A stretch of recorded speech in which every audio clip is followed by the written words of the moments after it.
Just कल्पना करा की एकट्या मुंबईमध्ये दररोजचा कचरा अप्रॉक्सिमेटली 6,330 मेट्रिक टन एवढा दररोजचा कचरा तयार केला जातो. पूर्ण भारताचा जर विचार केला तर जवळपास 1,60,038 टन मेट्रिक टन कचरा हा दररोज तयार होतो आपल्या भारतामध्ये. मग एवढा कचरा तयार झाल्यानंतर त्याचं जर का व्यवस्थित सेग्रिगेशन झालं नाही, त्याच्यापासून खत तयार झालं नाही, तर मग हा एवढा कचरा आपण टाकणार कुठे?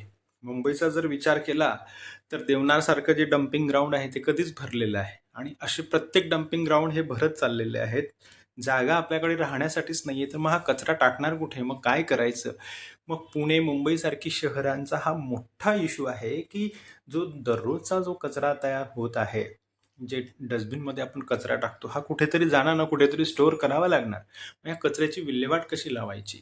आणि हा कचरा एवढा तयारच होऊ नये त्याच्यासाठी 5R पॉलिसी काय आहे ती समजून घेणं. नंतर आपल्या घरामध्ये जो कचरा तयार होतो तो सेग्रिगेट कसा करणं, सेपरेट कसा करावा आणि त्या कचऱ्यापासून खत कसं तयार करायचं जेणेकरून आपल्या एन्व्हायरमेंटला, आपल्या पर्यावरणाला काही हानी होणार नाही.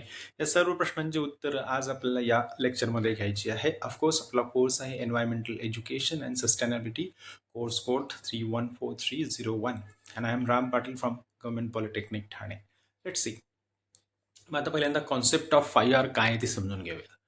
The concept of 5R in environmental education refers to 5 principles of reducing, reusing, recycling, recovering and refusing.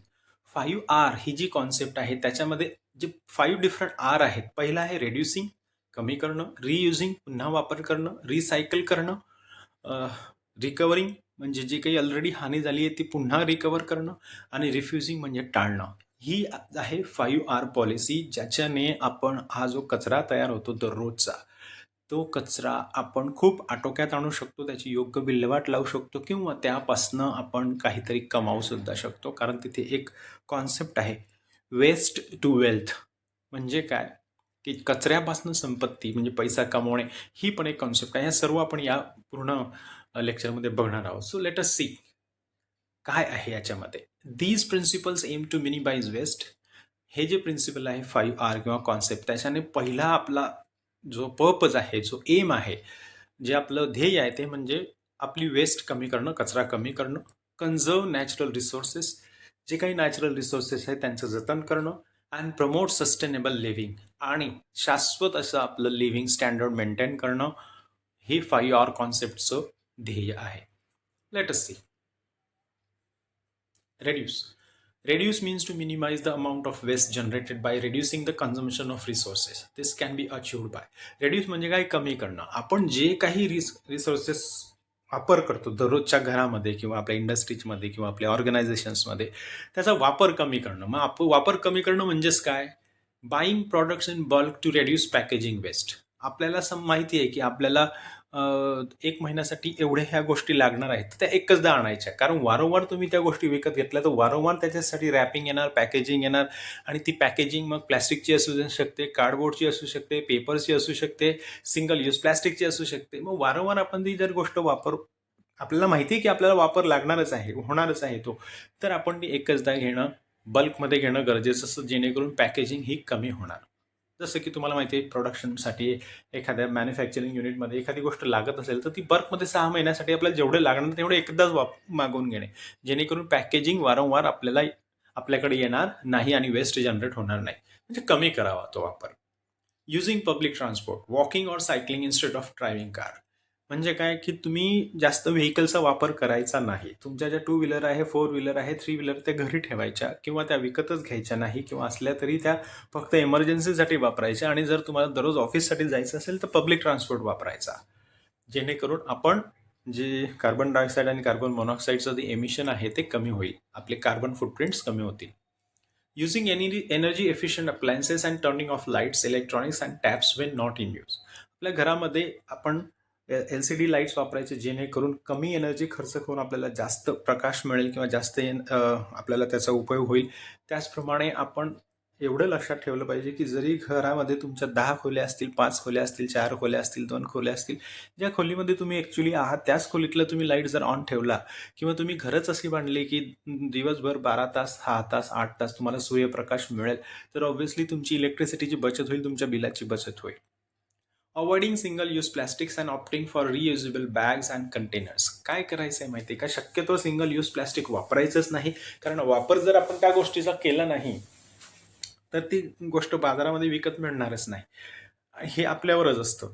आपण जर का कुठलीही गोष्ट खरेदी करत असताना, भाजीपाला खरेदी करत असताना किंवा तुमची कोणतीही गोष्ट खरेदी करत असताना जर का तुमच्याकडे तुमची कापडी पिशवी असेल, तर ऑब्व्हियसली समोरचा व्यक्ती त्या कापडी पिशवीमध्येच तुम्हाला ती वस्तू देणार आहे. तुम्ही जर काहीच नाही नेलं, मस्तपैकी हिरोसारखे हात हलवत गेलात तिथे आणि सांगितलं की 1 डझन केळी देतो, बिचारा काय करणार, कुठेतरी पिशवीमध्ये तुम्हाला तो रॅप करून देणार. जरी प्लॅस्टिक बॅन आहे तरी पण हे गुपचूप चोरीने तुम्हाला ते देणार, कारण त्याला बिझनेस करायचा आहे. सो बेटर आपण पण थोडंसं जबाबदारीने वागून जर का आपण पिशवी नेली तर सिंगल यूज प्लॅस्टिकचा वापर हा खूप कमी होईल. वॉटर बॉटल्स पण आपण अशा स्वतःच्याच वापरायच्या, धातूच्या वापरायच्या, काचेच्या वापरायच्या, जेणेकरून तुम्ही त्या वारंवार यूज कराल. पुढचं आहे रियूज, म्हणजे पुन्हा वापर करणे.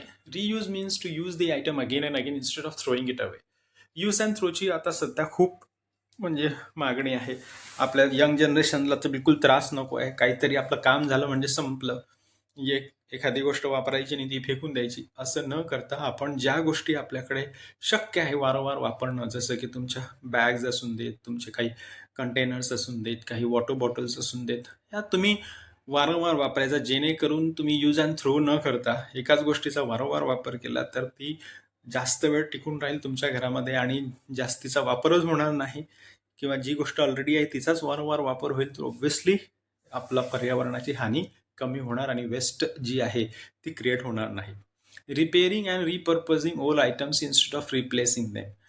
मान्य आहे की तुमच्याकडे खूप पैसे आहेत, परंतु जर का एखादी गोष्ट रिपेअर होऊ शकत असेल किंवा एखाद्या गोष्टीचा ज्या गोष्टीसाठी आपण ती आणलेली आहे त्याच्याऐवजी दुसरीकडे जर वापर करता येत असेल आपल्याला, तर ते नक्कीच करावा, जेणेकरून आपण नवीन गोष्टी विकत न घेता, जुन्या गोष्टी फेकून न देता, वारंवार त्याच गोष्टी रिपेअर करून किंवा एका दुसऱ्या कारणासाठी ती गोष्ट वापरली तर ऑफकोर्स आपला जो कचरा आहे तो कमी तयार होईल. Donating gently used items to charities or thrift stores. काही थ्रिफ्ट स्टोअर्स असतात किंवा चॅरिटी असतात की ज्या ठिकाणी हे जे आयटम्स असतात, ओल्ड आयटम्स, तुम्ही विकू शकता. तुम्हाला थोडेफार पैसे मिळू शकतात. चॅरिटीमध्ये दिलास तर तुम्हाला त्याचं समाधानही मिळेल, जेणेकरून तुमच्याकडे खूप साऱ्या सुख संसाधन असतील, परंतु असे काही व्यक्ती आहेत, अशी काही कुटुंब आहेत की त्यांच्याकडे ते नाहीच आहे, तर ते यूज्ड जरी आयटम असला तरी ते आनंदाने त्याचा वापर करतील, जेणेकरून तुम्ही फेकून दिलेल्या गोष्टी किंवा ज्या तुमच्यासाठी फेकण्यासारख्या गोष्टी आहेत त्या इतर लोकांच्या वापरात येतील आणि आपला कचरा कमी तयार होईल. Using rags instead of paper towels for cleaning. तुम्ही जर का कापडाचा वापर केला तुमचे टिश्यू पेपरच्या ऐवजी, तर ऑब्व्हियसली खूप सारा कचरा हा कमी होणार आहे, कारण टिश्यू पेपर एकदा तुम्ही त्याचा वापर केला की फेकणार. परंतु जर का तुम्ही कापड वापरत असाल तर ऑब्व्हियसली त्यातला नंतर धुवून तुम्ही पुन्हा वापर करू शकता. अशा प्रकारे रियूज पण आपल्याला एक चांगली पॉलिसी आहे आपला कचरा कमी करण्यासाठी.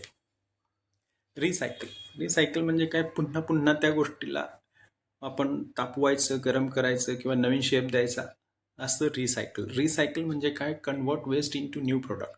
तुमचे जे काही वेस्ट मटेरियल आहे त्याच्यातनं काहीतरी नवीन प्रोडक्ट तयार करणं, नवीन मटेरियल तयार करणं, त्याला म्हणतात रिसायकल. जसं की आपण पेपर्स रिसायकल करू शकतो, प्लॅस्टिक रिसायकल करू शकतो, काच रिसायकल करू शकतो किंवा जे धातू आहेत ते पण आपण रिसायकल करू शकतो. असे जे काही आपल्या घरामध्ये तयार होत असतील कचरा, प्लॅस्टिकचा कचरा असून देत, पेपरचा कचरा असून देत, काचेचा असून देत किंवा धातूचा असेल, तर तो आपण विकायचा रद्दीवाल्याला, जेणेकरून तो व्यवस्थित जो रिसायकलर आहे त्यांना विकणार आणि त्यालाही 2 पैसे मिळतील, तुम्हालाही 1 पैसा मिळेल आणि आपले पर्यावरण किंवा आपला जो कचरा जनरेट होतो जास्तीचा तो होणार नाही. Composting food waste and yard trimmings. काय करायचं, आपल्या घरामध्ये जी शिळा भात शिल्लक राहतो, भाजी शिल्लक राहते, चपात्या शिल्लक राहतात किंवा इतर फूड आयटम्स शिल्लक राहत असतात, तर तेच जर का आपण एका खड्ड्यामध्ये टाकलेत आणि तिथे त्याचं खत तयार केलं किंवा आपल्या घरामध्ये जी असलेली झाडं वगैरे अंगणातली किंवा आपल्या फ्लॉवर बेडमधली त्याचा जो कचरा असेल त्याचा पण आपण कंपोस्टिंग खत जर तयार केलं खड्ड्यामध्ये टाकून, तर नक्कीच त्या खताचा वापर आपल्याला नंतर झाडांसाठी करता येतो.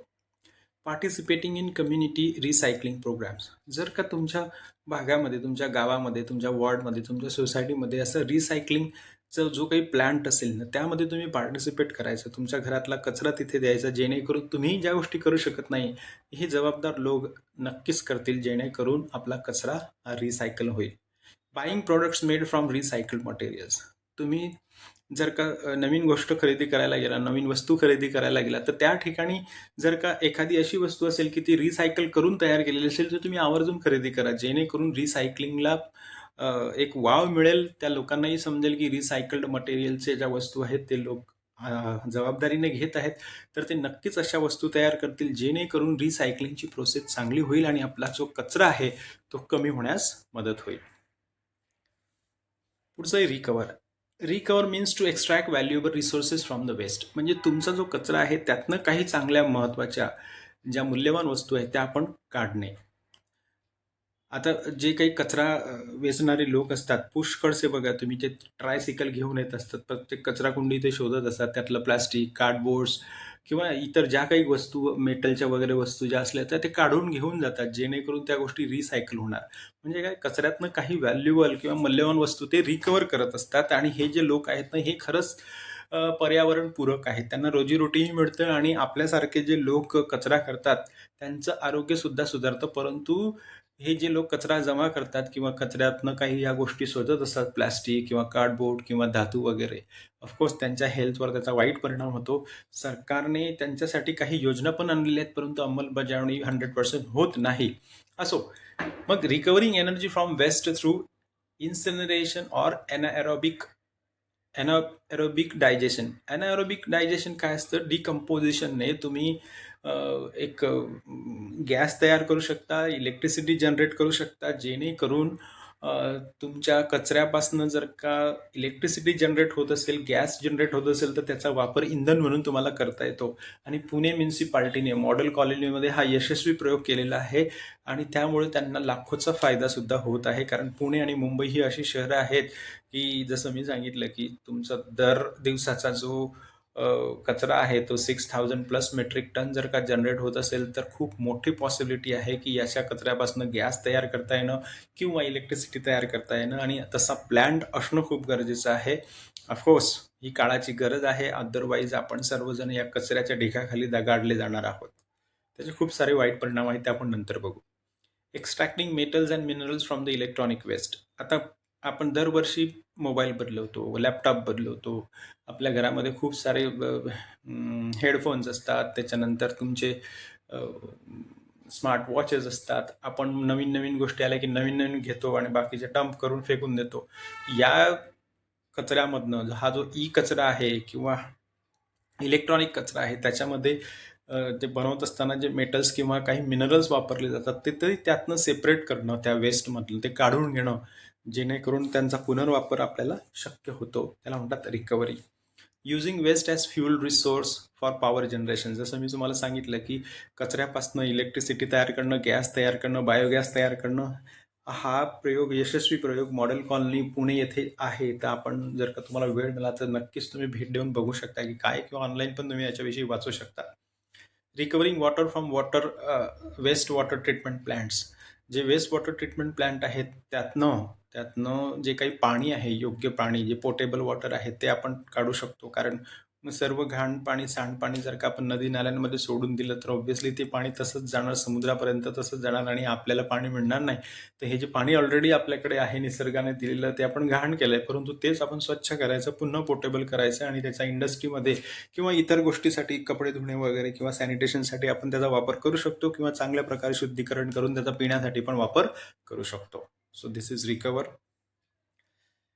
त्याच्यानंतर आहे रिफ्यूज. हे रिफ्यूज सर्वात महत्त्वाचं आहे आणि मला खूप आवडलं. कारण कसं आहे, जर आपण टाळल्या या गोष्टी तर पुढची प्रोसेसच होणार नाही. जर सिंगल यूज तुम्ही घेतलीच नाही प्लॅस्टिक, तर पुढची गोष्ट त्यांना सेपरेट करणं, सेग्रिगेट करणं, रिसायकल करणं ह्या येणारच नाहीत. आपण जर का घरामध्ये जेवण किंवा हॉटेलमध्ये जेवण जेवढं गरजेचं आहे तेवढंच बनवलं, अगदी काटेकोरपणे पाडलं, तर त्यातनं आपला कचरा निर्माण होणं शक्यच नाही आहे. आपण जर का गोष्टी ज्या आपल्याला ज्या गरज नाहीये त्या विकतच घेतल्या नाही तर कचरा तयार होण्याचा प्रश्न नाहीये. म्हणून रिफ्यूज हा मला खूप चांगली आर वाटतो या 5R पॉलिसीमधला. So refuse mean to say no to products or activities that harm the environment. This can be achieve. म्हणजे अशा गोष्टी की ज्यामुळे वातावरणाला हानी पोहोचू शकते अशा गोष्टी टाळणं, जसे की single use plastic and opting for reusable alternative किंवा बायोडिग्रेडेबल अल्टरनेटिव्ह तुम्ही वापरू शकता सिंगल यूज प्लास्टिक न घेता, किंवा अशी गोष्ट वापरायची की ती वारंवार आपल्याला वापरात येऊ शकते. आता single use plastic bag glasses असतात. एकदा एक जण पाणी पितो आणि तो लगेच फेकून देतो. ह्याच्याऐवजी जर तिथे स्टीलचा ग्लास असेल, काचेचा ग्लास असेल, की तो आपल्याला पुन्हा पुन्हा व्यवस्थित स्वच्छ करून वापरता येऊ शकतो. तर असा प्रकार आपण करणं गरजेचं आहे. Avoiding products with excessive packaging or made from non renewable resources. असे प्रॉडक्ट्स की ज्याची जी पॅकेजिंग आहे ती पर्यावरणाला हानी देऊ शकते, ते बायोडिग्रेडेबल नाही आहे, ते आपण अवॉइड करायचं आहे, ते नाही म्हणायचं आहे. आणि असं जर आपण नाही म्हटलं तर ऑब्व्हियसली जो विक्रेता आहे त्याला समजेल की लोक आता प्लॅस्टिकच्या रॅपिंगला नाही म्हणत आहेत, त्यामुळे तो परत प्लॅस्टिकमध्ये ती गोष्ट रॅप करणार नाही. आपण जबाबदारीने वागणं गरजेचं आहे. Refusing to participate in activities that harm the environment such as littering or polluting. गड किल्ल्यांवर गेले तिथे कचरा फेकून येतात, प्लॅस्टिकच्या बॉटल फेकून येतात, तिथे काहीतरी आपण खाल्लं तिथेच टाकून येणार, किंवा मोठ्या SUV कारमध्ये जात आहेत, मस्तपैकी वेपर्स खाल्ले आणि ते पॅकेट आहेत प्लॅस्टिकचं ते कुठेतरी रस्त्यात सोडून दिलं. म्हणजे आपण कुठेतरी घाण करत राहतो, लिटर करत राहतो, त्यामुळे वातावरण प्रदूषित होते. असं न करता आपण जबाबदारीने वागायचे की जो कचरा आपण तयार केलेला आहे तो व्यवस्थित योग्य ठिकाणी आपण टाकणं, डस्टबिनमध्ये टाकणं गरजेचं आहे. Supporting companies that prioritise sustainability and environmental responsibility. अशा कंपन्या की ज्यांची पॅकेजिंग बायोडिग्रेडेबल आहे, ज्या रिसायकल मटेरियल विकत आहेत, या सर्व कंपन्या ज्या पर्यावरणाला मदत करत आहेत प्रत्यक्ष अप्रत्यक्ष, अशा कंपन्यांचे प्रॉडक्ट घेणं, त्यांच्या सर्व्हिसेस घेणं आपली जबाबदारी बनते, जेणेकरून त्यांना हुरूप येईल की आपल्या प्रोडक्शनला जो रिसायकल्ड आहे, आपलं जे पॅकेजिंग आहे ते बायोडिग्रेडेबल आहे, म्हणून आपल्या प्रॉडक्टला लोकांची मागणी आहे किंवा आपल्या सर्व्हिसला मागणी आहे. तर नक्कीच त्यांचं बघून इतर पण कंपन्या फॉलो करतील आणि जो कचरा आहे तो तयारच होणार नाही. सो रिफ्यूज मला असं वाटते सर्वात बेस्ट आहे बाकीच्या 4 पेक्षा. मग आता बेनिफिट्स काय असतात 5R प्रिन्सिपलचे? पहिलं, रेड्युसेस वेस्ट अँड पोल्युशन. कचरा कमी होतो आणि पोल्युशन किंवा प्रदूषण होत नाही. कन्झर्व्स नॅचरल रिसोर्सेस. जे आपले नदी नाले खराब होऊन जातात, भरून जातात, घाण होतात, ते होत नाही. आपली जमीन चांगली राहते, आपलं पाणी चांगलं राहतं, आपली हवा चांगली राहते. Saves energy and water. ह्यामुळे आपली एनर्जी म्हणजे इलेक्ट्रिसिटी वाचते, पाणी वाचतं. रेड्युसेस ग्रीन हाऊस गॅस एमिशन्स. जे ग्रीन हाऊस गॅस आहेत, क्लोरोफ्लोरोकार्बन्स आहेत, हॅलॉन्स आहेत, यांचं एमिशन होत नाही. मिथेन यांचं जर का ते वातावरणात सोडलेच गेले नाही तर ऑब्व्हियसली ओझोन लेअर डेप्लीट होणार नाही आणि वातावरणातील हवा गरम होणार नाही आणि क्लायमेट चेंज किंवा ग्लोबल वॉर्मिंग होणार नाही. Promote sustainable living and environmental responsibility. आपण शाश्वत लिव्हिंग याच्यामुळे होऊ शकते, कारण आज जरी आपण या सर्व गोष्टी वापरून घेतल्या आणि पुढच्या पिढीला ह्या वातावरणामध्ये काही शिल्लक ठेवलं नाही, चांगली हवा, चांगलं पाणी, चांगली जमीन, चांगलं अन्न, तर ऑब्व्हियसली पुढची पिढी आपल्याला माफ करणार नाही. त्यामुळे आपणही निसर्गामध्ये ज्या गोष्टी व्यवस्थित अवेलेबल आहे त्याचा योग्य वापर करायचा आणि पुढच्या पिढीला निसर्ग जसा आहे चांगला शुद्ध तसाच द्यावा. यामुळे सस्टेनेबल लिव्हिंग आपण चांगल्या प्रकारे प्रमोट करू शकतो. Supports the development of a circular economy. Circular economy म्हणजे काय? वापर करायचा, पुनर्वापर करायचा, वापर करायचा, पुनर्वापर करायचा. आणि ज्या गोष्टी आपल्या वातावरणाला हॅझार्डस आहे त्यांचा वापर करणं टाळणं, ज्या गोष्टी आपण शक्य आहे त्यातनं ज्या व्हॅल्युएबल गोष्टी आहेत त्या रिकवर करणं, हे खूप महत्त्वाचं आहे. रिसायकल करणं हे खूप महत्त्वाचं आहे. यामुळे जी सर्क्युलर इकॉनॉमी तयार होते, वेस्टपासून वेल्थ, ती आपण करू शकतो. Challenges and limitations. परंतु का होत नाही, काय काय अडचणी आहेत? ही 5R पॉलिसी जी आहे ती का व्यवस्थित अंमलबजावणी होत नाही, त्याची कारणं आपण बघूया. Lack of awareness and education about the 5R principle. लोकांमध्ये अजूनही व्यवस्थित अवेअरनेस नाही आहे. पुण्या मुंबईतल्या लोकांकडे टाईम नाही आहे. टाईम असला तरी ते कसं करायचं, बायोडिग्रेडेबल, नॉन बायोडिग्रेडेबल किंवा अबायोटिक कचरा कसा सेपरेट करायचा, कुठे ठेवायचा, या सर्व गोष्टी जर का आपल्याला माहिती असतील, त्याचं जर शिक्षण असेल आपल्याकडे, त्याचं जर नॉलेज असेल तरच आपण व्यवस्थित करू शकतो. परंतु प्रत्येकापर्यंत हे अवेअरनेस पोहोचत नाही. त्यामुळे 5R प्रिन्सिपलची अंमलबजावणी व्यवस्थित होऊ शकत नाही. Limited access to recycling facilities and composting programs.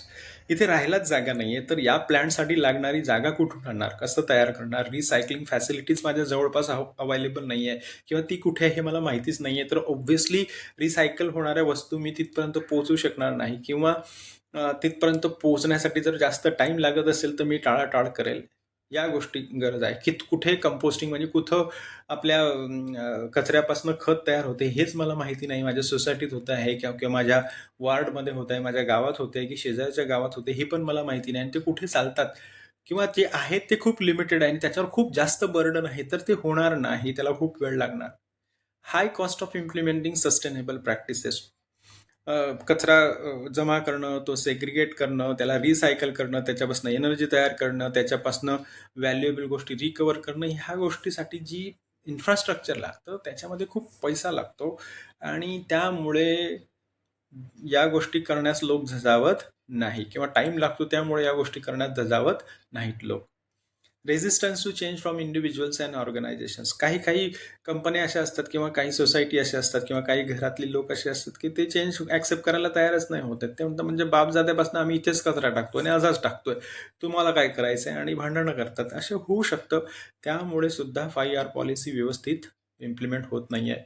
Need for policy and regulatory support to encourage sustainable practices.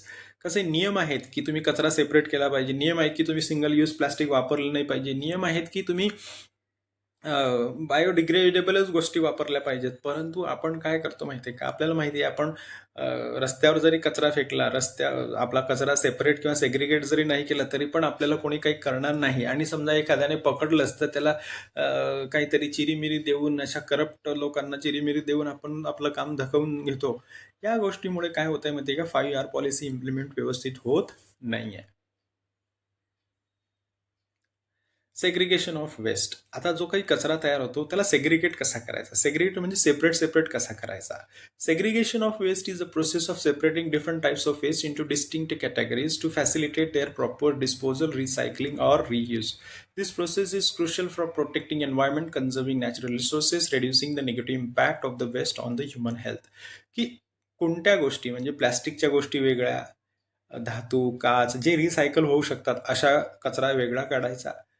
जो बायोडिग्रेडेबल कचरा आहे, जसं घरातलं अन्न शिल्लक राहत आहे किंवा आपल्या व्हेजिटेबल वेस्ट आहे काही, किंवा हॉटेलमधलं काहीतरी अन्न किंवा व्हेजिटेबल वेस्ट आहे, असे जे बायोडिग्रेडेबल आहेत, पेपर्स आहेत, ते एका एका कंपार्टमेंटमध्ये ठेवणं.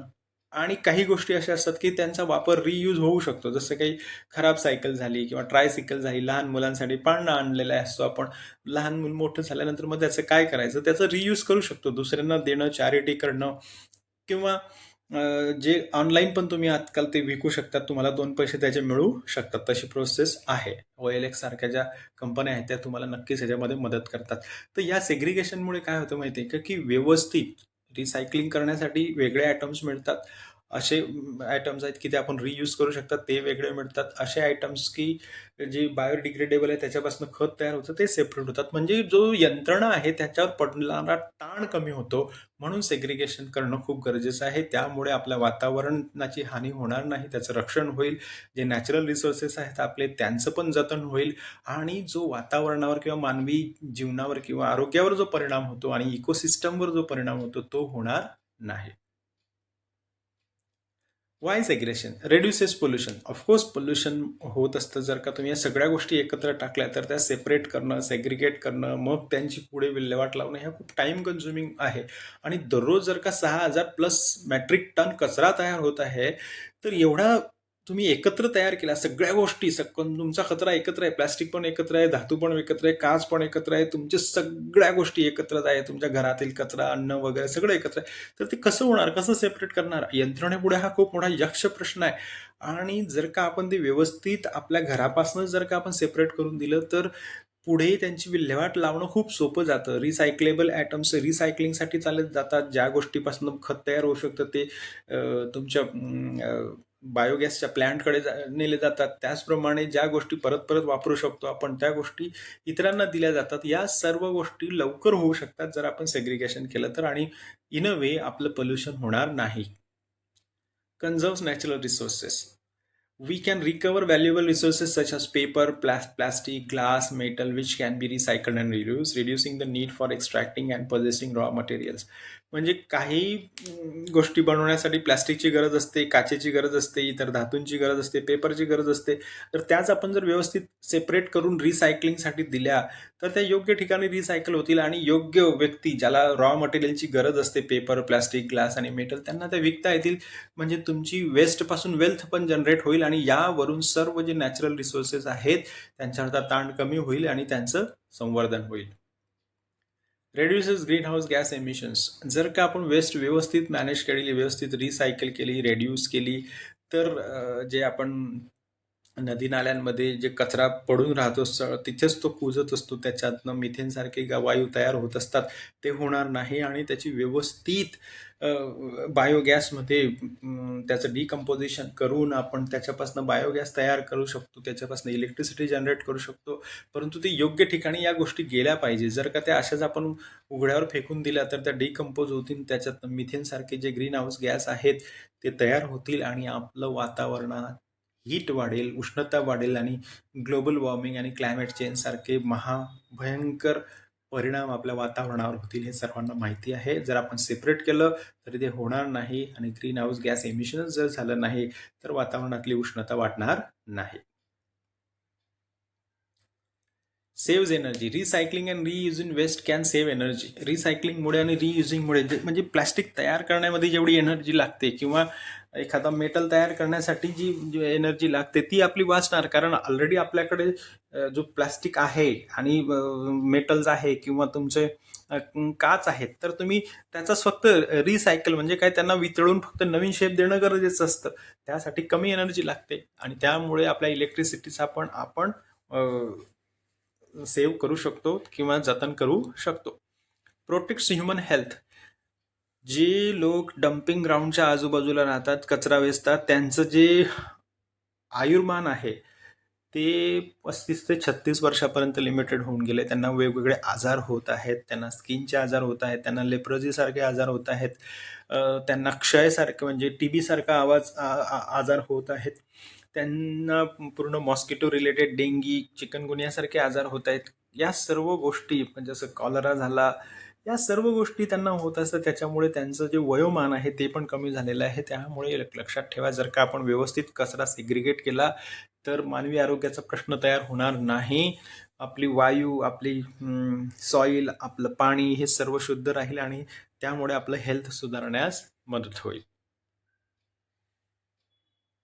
आता टाइप्स ऑफ वेस्ट. मग कुठल्या कुठल्या प्रकारचा कचरा तयार होत असतो. पहिला आहे ऑर्गॅनिक.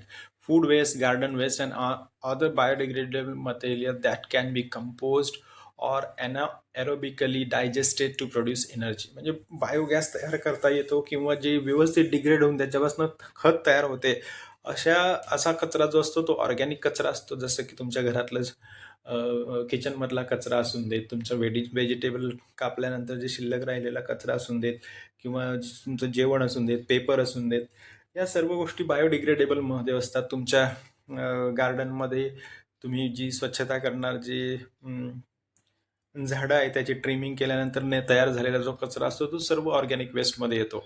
आणि इनऑर्गॅनिक वेस्ट असते नॉन बायोडिग्रेडेबल, की जी कुजत नाही, त्याची परत माती तयार होत नाही असं मटेरियल, जसं की प्लास्टिक, ग्लास, मेटल, पेपर. परंतु एक लक्षात ठेवा, प्लास्टिक, ग्लास, मेटल हे जे आहेत हे रिसायकलेबल आहेत आणि किंवा आपण त्यांना रियूजही करू शकतो. त्यामुळे जो ताण आहे यंत्रणेवर तो पडणार नाही आणि आपण तो करायलाच पाहिजे. सो कचऱ्याचे 2 प्रकार असतात, ऑर्गॅनिक आणि इनऑर्गॅनिक. तिसरा असतो hazardous waste. Toxic and hazardous material such as batteries, electronic. हा ई कचरा आहे. तिसरा प्रकार काय आहे? ई कचरा. Batteries, electronics, chemicals. हे बॅटरी, इलेक्ट्रॉनिक्स आणि केमिकल मोस्टली इंडस्ट्रीमधनं किंवा ऑफकोर्स घरांमधनं पण तयार केले जातात. तर ते आपण सेपरेट करणं खूप गरजेचं आहे, कारण हे मातीमध्ये मिसळल्यानंतर त्याची टॉक्सिसिटी एवढी वाढते की त्या मातीमध्ये काहीही उत्पन्न येऊ शकत नाही. आणि नॉन हजार्डस वेस्ट आहे general waste that is non hazardous such as paper, cardboard and plastic packaging. हे तुम्ही बायोडिग्रेडेबल नाही आहेत ते, परंतु त्याचा रिसायकलिंग किंवा रियूज होऊ शकतो. So hazardous, non hazardous, biotic, abiotic, these are 4 types of waste. मग आता सेग्रिगेशन कुठल्या कुठल्या लेवल, कोणत्या कोणत्या पातळीवर आपण करू शकतो. Number 1, house hold level. घरातच आपण त्या गोष्टी करायच्या आहेत. ऑर्गॅनिक कचरा एका साईडला काढायचा आहे, इनऑर्गॅनिक वेगळ्या पिशवीत ठेवायचा आहे. हजारडस काही असेल बॅटरी वगैरे तर त्या एका साईडला ठेवायच्या आहेत.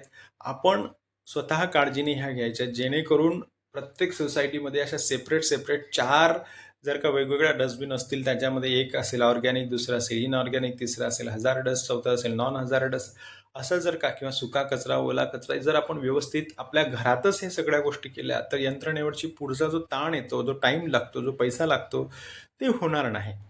कम्युनिटी लेवल समजा आपण करू नाही शकलो तर आपल्या एका गावातनं एक गावातच ग्रामपंचायतीमार्फे किंवा तुमच्या पंचायत समितीमार्फे, जिल्हा परिषद मार्फत किंवा तुमच्या एक पूर्ण सोसायटीमध्येच हा कचरा जर का तुम्ही व्यवस्थित सेपरेट करून दिला, बायोटिक, अबायोटिक किंवा ऑर्गॅनिक, इनऑर्गॅनिक किंवा हजारडस, नॉन हजारडस, तर त्यावरही यंत्रणेवरचा भार कमी होईल आणि आपण त्या कचऱ्याची योग्य विल्हेवाट लावू शकतो.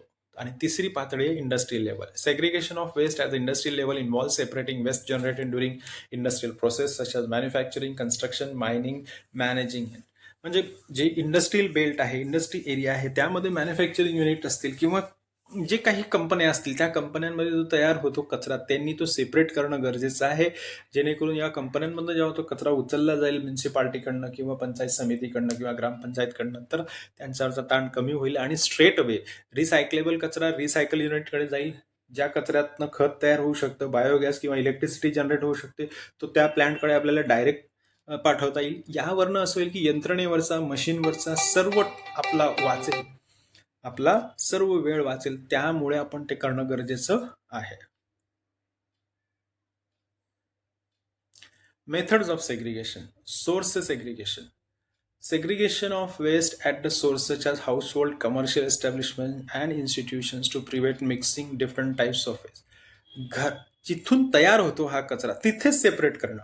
घरातनं तयार होतो, इंडस्ट्रीतनं तयार होतो, एखाद्या कंपनीतनं तयार होतो आणि एखादी कमर्शियल जी ही असते कमर्शियल एस्टॅब्लिशमेंट असते, मग ती मोठी कंपनी असो, मॅन्युफॅक्चरिंग युनिट असून देत, तिथेच तो सेपरेट करायचा. हे सोर्समध्ये segregation. Mechanical segregation. Use of mechanical equipment such as sorting machines and conveyor belts to segregate waste at recycling facilities. म्हणजे काय, मोठे मोठे चुंबक लावतात, त्या कचऱ्यामध्ये जे असलेले धातू आहेत त्या त्या चुंबकाला ते चिकटून बाहेर सेपरेट निघतात. काही अशा मशीन असतात की त्या प्लास्टिक फक्त साईडला काढते. काही मशीनचा वापर करून हे सेपरेशन करणं. ऑफकोर्स ही टाइम कन्झ्युमिंग मशीन प्रोसेस आहे, यासाठी खूप मोठी जागा लागते, खूप मोठा टाइम लागतो. नंतर आहे manual segregation. Manual sorting of waste by workers at recycling facilities or landfills. म्हणजे जिथे हा कचरा डंप केला आहे लोकांनी तिथेच याला सेपरेट करणं. प्लास्टिक वेगळं काढणं, धातू वेगळं काढणं, काच वेगळं काढणं, पेपर्स वेगळं काढणं, कार्डबोर्ड्स वेगळं काढणं. जर असं केलं आपण तर ह्या 3 मेथड आहेत की ज्याच्याने आपण सेग्रिगेशन किंवा सेपरेशन करू शकतो. Benefits of segregation. Increase recycle rate.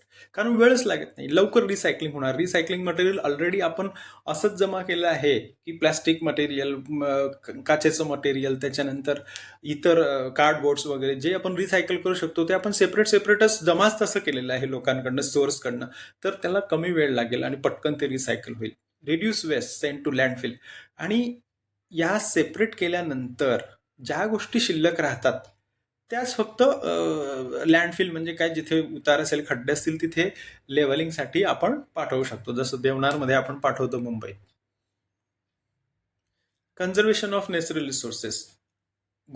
यामुळे प्लॅस्टिक, पेपर, ग्लास या गोष्टी आपण सर्व त्या जमिनीतनं तयार करत असतो त्यांचं सेपरेशन करून, स्मेल्टिंग प्रोसेस वापरून. परंतु जर का आपण रियूज करत आहोत, रिसायकल करत आहोत, जे ऑलरेडी आपल्याकडे अवेलेबल आहे, तर ऑब्व्हियसली आपल्याला पुन्हा जमिनीतनं या गोष्टी काढणं, त्यांचं शुद्धीकरण करण्याची गरज राहत नाही. रेड्यूस पोल्युशन म्हणजे काय, प्रदूषण होत नाही. पुष्कळशा गोष्टी, जर तुम्ही एखादी प्लॅस्टिक पेटवून दिलं तर त्याच्याने हवामध्ये टॉक्सिक केमिकल निघतात, किंवा तुमच्या बॅटरीज वगैरे तुम्ही अशा डंप करून टाकल्या, तुमचा जो ई कचरा असाच डंप केला, तर ऑब्व्हियसली त्याच्यामुळे सुद्धा खूप मोठी हानी तुमच्या वातावरणाला पोहोचू शकते. आणि जर का आपण ह्या सेग्रिगेट केलं आणि व्यवस्थित त्यांच्यातनं जे काही धातू वगैरे आहे, जे कामाचे धातू आहेत, ते आपण रिकवर केले तर ते या गोष्टीमुळे आपलं जे प्रदूषण आहे ते कमी होणार आहे. मग आता काय प्रॉब्लेम्स आहेत? का नाही होत आहेत? लोक सेग्रीगेशन का करत नाही आहेत? Number 1 lakh of awareness. Segregate कसं करायचं? लोकांना माहिती नाही किंवा ते आपण सेग्रीगेट करायला पाहिजे, का नाही करायला पाहिजे, का करायला पाहिजे, त्याच्यामुळे किती मोठा धोका पर्यावरणाला आहे, ह्या सर्व गोष्टी लोकांपर्यंत शेवटच्या व्यक्तीपर्यंत पोहोचणं गरजेचं आहे, परंतु ते होत नाहीये. अवेअरनेस अजूनही लोकांमध्ये नाहीये किंवा जे लोक अवेअर आहेत त्यांच्याकडे वेळ नाही, त्यामुळे त्या गोष्टीकडे कानाडोळा करत असतात. इन्फ्रास्ट्रक्चर या गोष्टी सगळ्या सेग्रिगेट करणं, त्या कलेक्ट करणं, त्या डिस्पोज करणं यासाठी मोठ्या प्रमाणात जागा लागते, मशीन्स लागते. ही गोष्ट आपल्याकडे नाही आहे, कारण आपण विकसनशील देशांमध्ये मोडतो. इतर गोष्टींसाठी आपल्याला पैसा लागत असतो आणि या गोष्टींकडे थोडंसं दुर्लक्ष होऊ शकतं. इकॉनॉमिक कन्स्टंट्स मी सांगितलं की या गोष्टी सेग्रिगेट करणं, त्यांना कलेक्ट करणं, त्यांना डिस्पोज करणं या सर्व गोष्टीसाठी पैसा लागत असतो आणि भारतासारखे जे विकसनशील देश आहेत त्यांना इतरही गोष्टींमध्ये पैसा लागत असतो, म्हणून प्रॉब्लेम येतो. Behavioural changes. Changing behaviour and habits of individual and community to adopt segregation of waste. आपल्याला सवय पडलेली असते, खाल्लं काहीतरी फेकलं रस्त्यावर.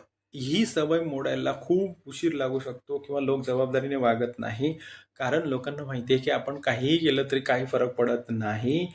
मी थोड्याने इथे राहणार आहे, गड किल्ल्यावर फिरायला गेले, कुठल्या पर्यटनाला गेले, तिथे पण आपण पुष्कळ वेळा असं गोष्टी फेकून देतो. आपल्याला माहिती आहे आपल्याला थोडं दररोज इथं राहायचं आहे आणि आपण तिथे घाण करत असतो.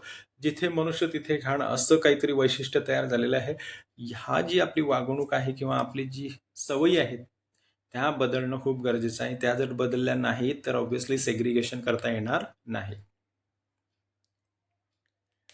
पुढचा खूप महत्त्वाचा आहे की खत कसं तयार करायचं. आपला जो घरामधला कचरा तयार होतो त्यापासून खत कसं तयार करता येतं.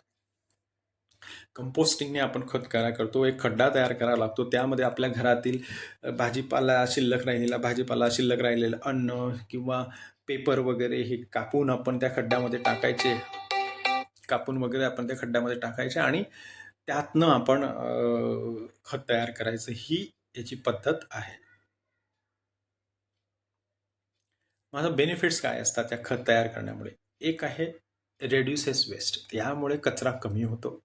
कन्झर्व्स रिसोर्सेस, ज्या गोष्टी आपण composing helps to conserve resources by reducing the need for synthetic fertilizers and improving soil. आपण शेती करत असताना आपल्याला पुष्कळशी खतं लागत असतात, फर्टिलायझर्स लागत असतात, तर त्यांच्याऐवजी आपणच स्वतः तयार केलेला जो कचरा आहे त्या कचऱ्यापासून जे आपण खत तयार केलं त्याचा वापर करून आपण शेतीसाठी किंवा गार्डनिंगसाठी आपण त्याचा वापर करू शकतो. त्यामुळे जे इतर रिसोर्सेस आहेत त्यांची बचत होते. Promote sustainable agriculture. जी शेती आहे त्या शेतीला लागणारं जे खत आहे ते आपण वारंवार त्याच शेतीतनं तयार होणारा जो कचरा आहे त्याचं कंपोस्टिंग खत तयार करून तिथेच आपण त्याचा खत म्हणून वापर केला तर ऑब्व्हियसली एक शाश्वत शेती तयार होईल. कारण कसं आहे माहिती आहे का, आत्ताच जर का आपण त्या शेतीमध्ये खूप सारं उत्पन्न घेतलं, खूप रासायनिक खतं टाकून उत्पन्न घेतलं तर त्याची जी फर्टिलिटी आहे, जी सुपीकता आहे ती निघून जाणार आहे. परंतु आपण जर त्या रासायनिक खतांच्या ऐवजी जर का आपणच स्वतः तयार केलेलं खत जर तयार केलं, कंपोस्ट खत, आणि ते जर टाकलं तर ऑब्व्हियसली त्या जमिनीची जी फर्टिलिटी आहे ती टिकून राहणार. रेड्युसेस ग्रीन हाऊस गॅस एमिशन. आपण स्वतः डिकम्पोजिशन करून त्या गोष्टीतनं ग्रीन हाऊस गॅसला अफेक्ट करणारा मिथेन त्याचा बायोगॅस म्हणून जर वापर केला तर ऑब्व्हियसली ग्रीन हाऊस गॅस रिलीजच होणार नाही वातावरणात आणि ओझोन लेअर डेप्लीट होणार नाही.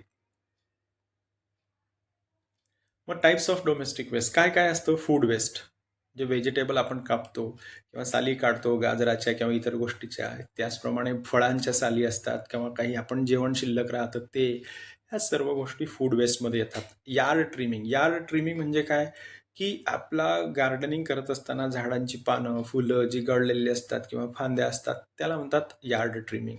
पेपर प्रोडक्ट, न्यूजपेपर, कार्डबोर्ड वगैरे जे असतात ते पेपर प्रोडक्ट. मन्युअर, जसं जनावरांचं शेण असतं ते, त्याचप्रमाणे कोंबड्यांचं खत असतं, त्या सर्व गोष्टी मनूवरमध्ये येत असतात. या सर्व आपल्या घरातनं तयार झालेली वेस्ट असते.